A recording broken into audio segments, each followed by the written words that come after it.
The cars came scudding in towards Dublin, running evenly like pellets in the groove of the Noss Road. At the crest of the hill at Inchicore, sightseers had gathered in clumps to watch the cars careering homeward, and through this channel of poverty and inaction the continent sped its wealth and industry. Now and again the clumps of people raised the cheer of the gratefully oppressed. Their sympathy, however, was for the blue cars, the cars of their friends, the French. The French, moreover, were virtual victors. Their team had finished solidly. They had been placed second and third, and the driver of the winning German car was reported a Belgian. Each blue car, therefore, received a double measure of welcome as it topped the crest of the hill, and each cheer of welcome was acknowledged with smiles and nods by those in the car. In one of these trimly built cars was a party of 4 young men whose spirits seemed to be at present well above the level of successful Gallicism. In fact, these 4 young men were almost hilarious. They were Charles Seguin, the owner of the car, André Rivière, a young electrician of Canadian birth, a huge Hungarian named Valona, and a neatly groomed young man named Doyle.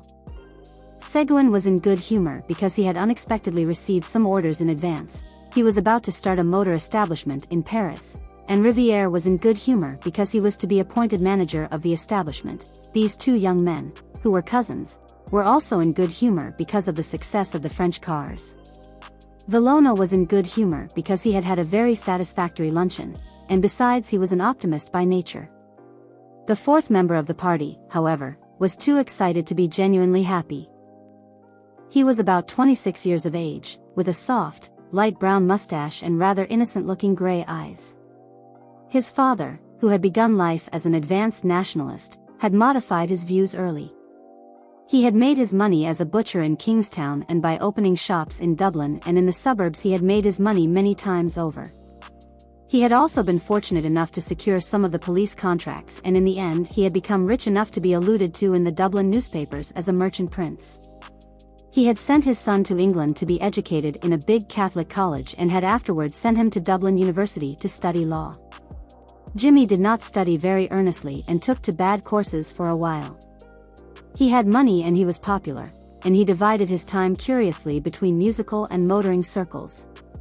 Then he had been sent for a term to Cambridge to see a little life. His father, remonstrative, but covertly proud of the excess, had paid his bills and brought him home. It was at Cambridge that he had met Seguin. They were not much more than acquaintances as yet, but Jimmy found great pleasure in the society of one who had seen so much of the world and was reputed to own some of the biggest hotels in France. Such a person, as his father agreed, was well worth knowing, even if he had not been the charming companion he was. Valona was entertaining also, a brilliant pianist, but, unfortunately, very poor. The car ran on merrily with its cargo of hilarious youth. The 2 cousins sat on the front seat, Jimmy and his Hungarian friend sat behind. Decidedly Valona was in excellent spirits. He kept up a deep bass hum of melody for miles of the road. The Frenchmen flung their laughter and light words over their shoulders, and often Jimmy had to strain forward to catch the quick phrase. This was not altogether pleasant for him, as he had nearly always to make a deft guess at the meaning and shout back a suitable answer in the face of a high wind. Besides, Valona's humming would confuse anybody, the noise of the car, too. Rapid motion through space elates one, so does notoriety, so does the possession of money. These were 3 good reasons for Jimmy's excitement. He had been seen by many of his friends that day in the company of these Continentals. At the control, Seguin had presented him to one of the French competitors and, in answer to his confused murmur of compliment, the swarthy face of the driver had disclosed a line of shining white teeth. It was pleasant after that honor to return to the profane world of spectators amid nudges and significant looks. Then as to money, he really had a great sum under his control. Seguin, perhaps, would not think it a great sum, but Jimmy, who, in spite of temporary errors, was at heart the inheritor of solid instincts, knew well with what difficulty it had been got together. This knowledge had previously kept his bills within the limits of reasonable recklessness, and, if he had been so conscious of the labor latent in money when there had been question merely of some freak of the higher intelligence, how much more so now when he was about to stake the greater part of his substance. It was a serious thing for him. Of course, the investment was a good one, and Seguin had managed to give the impression that it was by a favor of friendship the mite of Irish money was to be included in the capital of the concern. Jimmy had a respect for his father's shrewdness in business matters, and in this case it had been his father who had first suggested the investment, money to be made in the motor business, pots of money. Moreover, Seguin had the unmistakable air of wealth. Jimmy set out to translate into days' work that lordly car in which he sat. How smoothly it ran. In what style they had come careering along the country roads. The journey laid a magical finger on the genuine pulse of life, and gallantly the machinery of human nerves strove to answer the bounding courses of the swift blue animal. They drove down Dame Street. The street was busy with unusual traffic, loud with the horns of motorists and the gongs of impatient tram drivers. Near the bank Seguin drew up and Jimmy and his friend alighted. A little knot of people collected on the footpath to pay homage to the snorting motor. The party was to dine together that evening in Seguin's hotel, and, meanwhile, Jimmy and his friend, who was staying with him, were to go home to dress. The car steered out slowly for Grafton Street while the two young men pushed their way through the knot of gazers. They walked northward with a curious feeling of disappointment in the exercise, while the city hung its pale globes of light above them in a haze of summer evening. In Jimmy's house this dinner had been pronounced an occasion. A certain pride mingled with his parents' trepidation, a certain eagerness, also, to play fast and loose, for the names of great foreign cities have at least this virtue. Jimmy, too, looked very well when he was dressed, and, as he stood in the hall giving a last equation to the bows of his dress tie, his father may have felt even commercially satisfied at having secured for his son qualities often unpurchasable. His father, therefore, was unusually friendly with Valona, and his manner expressed a real respect for foreign accomplishments, but this subtlety of his host was probably lost upon the Hungarian, who was beginning to have a sharp desire for his dinner. The dinner was excellent, exquisite. Seguin, Jimmy decided, had a very refined taste. The party was increased by a young Englishman named Ralph, whom Jimmy had seen with Seguin at Cambridge. The young men supped in a snug room lit by electric candle lamps. They talked volubly and with little reserve. Jimmy, whose imagination was kindling, conceived the lively youth of the Frenchman twined elegantly upon the firm framework of the Englishman's manner. A graceful image of his, he thought, and a just one. He admired the dexterity with which their host directed the conversation. The five young men had various tastes, and their tongues had been loosened.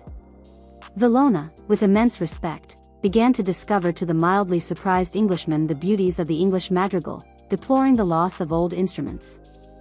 Riviere, not wholly ingenuously, undertook to explain to Jimmy the triumph of the French mechanicians.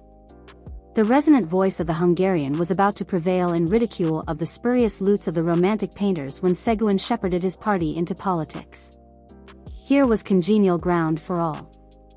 Jimmy, under generous influences, felt the buried zeal of his father wake to life within him. He aroused the torpid Ralph at last.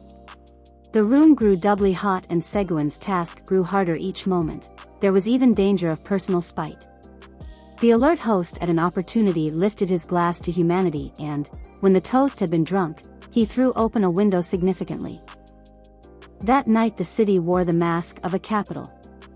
The five young men strolled along Stephen's Green in a faint cloud of aromatic smoke. They talked loudly and gaily, and their cloaks dangled from their shoulders. The people made way for them. At the corner of Grafton Street a short fat man was putting two handsome ladies on a car in charge of another fat man.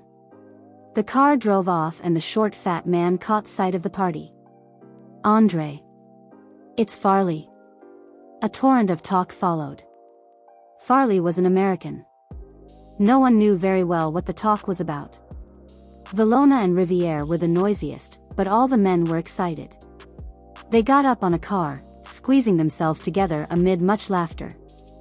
They drove by the crowd, blended now into soft colors, to a music of merry bells. They took the train at Westland Row, and in a few seconds, as it seemed to Jimmy, they were walking out of Kingstown Station. The ticket collector saluted Jimmy. He was an old man. "Fine night, sir." It was a serene summer night. The harbor lay like a darkened mirror at their feet. They proceeded towards it with linked arms, singing Cadet Roussel in chorus, stamping their feet at every ho, ho, ho-he, Vrayment. They got into a rowboat at the slip and made out for the Americans' yacht. There was to be supper, music, cards. Valona said with conviction. It is delightful. There was a yacht piano in the cabin. Valona played a waltz for Farley and Riviere, Farley acting as cavalier and Riviere as lady. Then an impromptu square dance, the men devising original figures. What merriment! Jimmy took his part with a will. This was seeing life, at least. Then Farley got out of breath and cried, "Stop!" A man brought in a light supper, and the young men sat down to it for form's sake. They drank, however, it was Bohemian. They drank Ireland, England, France, Hungary, the United States of America. Jimmy made a speech, a long speech, Valona saying, "Here. Here," whenever there was a pause. There was a great clapping of hands when he sat down. It must have been a good speech. Farley clapped him on the back and laughed loudly. What jovial fellows! What good company they were! Cards! Cards! The table was cleared. Valona returned quietly to his piano and played voluntaries for them. The other men played game after game, flinging themselves boldly into the adventure. They drank the health of the Queen of Hearts and of the Queen of Diamonds. Jimmy felt obscurely the lack of an audience, the wit was flashing. Play ran very high and paper began to pass. Jimmy did not know exactly who was winning, but he knew that he was losing. But it was his own fault, for he frequently mistook his cards and the other men had to calculate his IOUs for him. They were devils of fellows, but he wished they would stop. It was getting late. Someone gave the toast of the yacht the Belle of Newport, and then someone proposed one great game for a finish. The piano had stopped. Valona must have gone up on deck.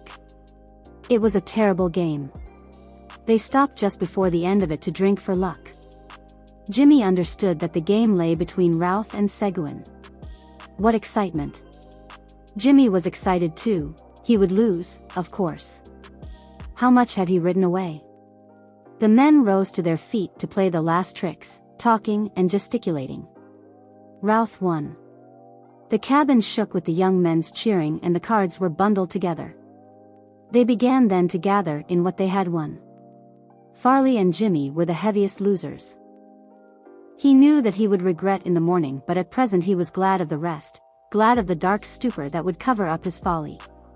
He leaned his elbows on the table and rested his head between his hands, counting the beats of his temples. The cabin door opened and he saw the Hungarian standing in a shaft of grey light. "Daybreak, gentlemen."